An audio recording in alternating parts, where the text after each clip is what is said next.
Good evening, good evening, good evening guys! Manang Leads here for another video. Ayan, kung ngayon ka lang bumisita sa channel ko, please consider subscribing and watch all my videos. Okay, so ang channel ko na to guys is about sa annulment, Islam divorce, LDRs at saka mga tag dito, yung mga ibang legal rights na naranasan ko.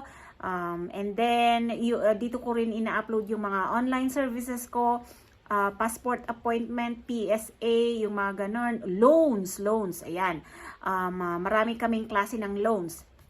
Okay, so going back to yung pag-uusapan natin ngayon, kasi both annulment at saka Islam divorce yon. Yung isa, ang tanong niya, may ipinakita daw yung asawa niya na na null and void na yung kasal nila. Nagharap yata sila sa barangay. Hindi ko alam sa ano yata yun, sa sustento. Ayan. So ngayon nagpakita daw yung asawa niya ng papers or documents na null and void na yung kasal nila. Ngayon nagtanong siya sa akin na pwede daw ba yun na hindi niya alam na annulled na siya. Ganun. So sabi ko naman, guys, nangyayari talaga yun, guys. Nangyayari. Sad to say na sa annulment talaga, nangyayari talaga na kahit hindi alam ng asawa, si babae man o si lalaki, kung sino man yung nag-file. Nangyayari talaga yan.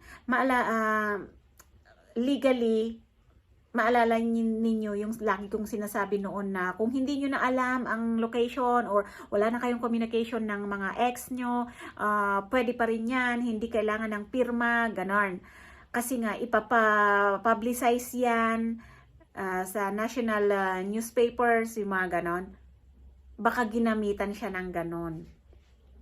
Na dineclare niya talaga na wala na silang communication, hinanap niya yung asawa niya, hindi niya mahanap, baka ginamitan siya ng ganon.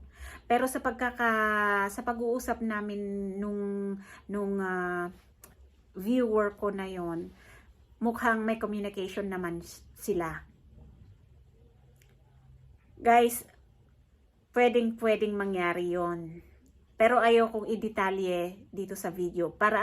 Pero ang sasabihin ko sa inyo guys, pwede.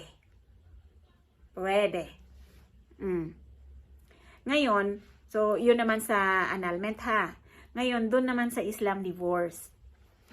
Yung sa Islam divorce naman, ang concern naman nung viewer ko na yon is gusto na yata niyang ewan ko, gusto yatang magpakasal o kasi hindi ko naman tinanong kung bakit gusto niyang magkaroon nung divorce papers na yon, yung Islam divorce papers na yon. Tapos ayaw daw siyang bigyan nung asawa niya kasi siya daw ang nagbayad. Ala, kaloka. Ala, kung ano-anong tinatanong sa akin. So sabi ko naman doon, bakit wala kang kopya? So, kasi sa amin guys, sa amin kasi both parties, binibigyan namin ng kopya. Ngayon, namumroblema si girl. Hindi siya makakuha na. Wala siyang copy.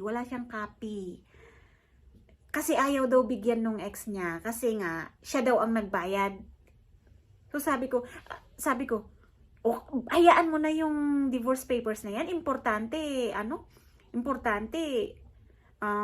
divorce ka na talaga, kuha ka na lang ng bagong PSA marriage certificate mo doon na may annotation. Yun naman na yung final na na pruweba na divorce ka na. Sabi kong ganun. Pero hindi ko alam kung ano rin ang purpose ni girl kasi hindi na kami wala nang further convo eh.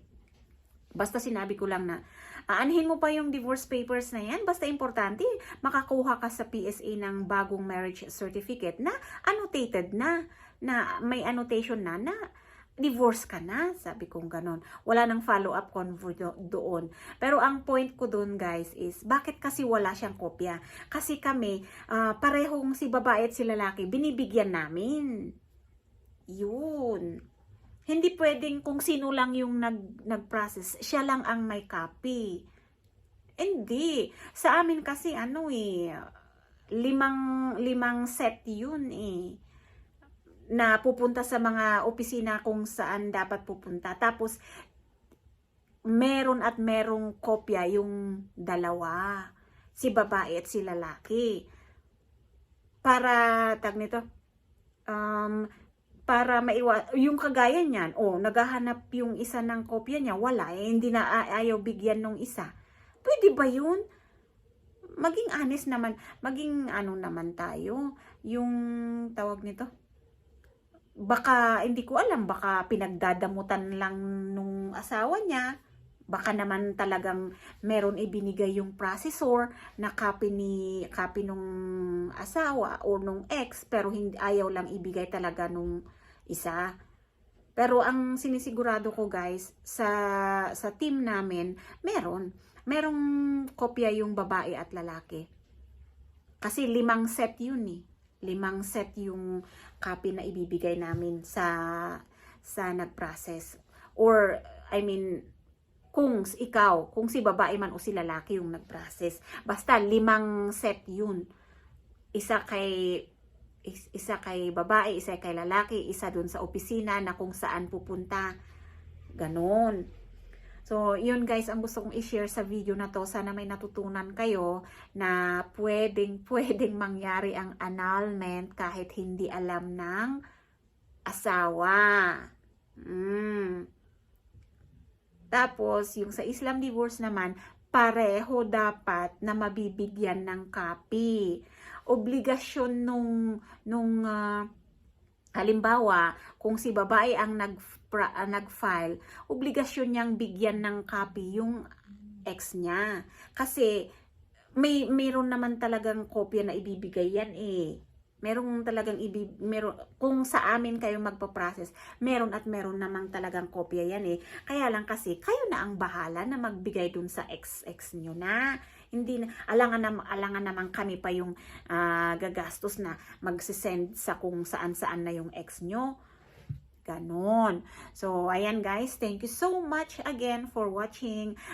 Hindi pa rin ako magpapakomment, pasensya na po.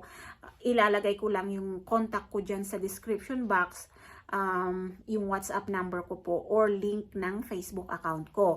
Para doon nyo na lang ako i-message, okay? Ayan. So, pasensya na po ulit. Okay. Thank you so much once again sa panonood. Bye-bye. Ingat.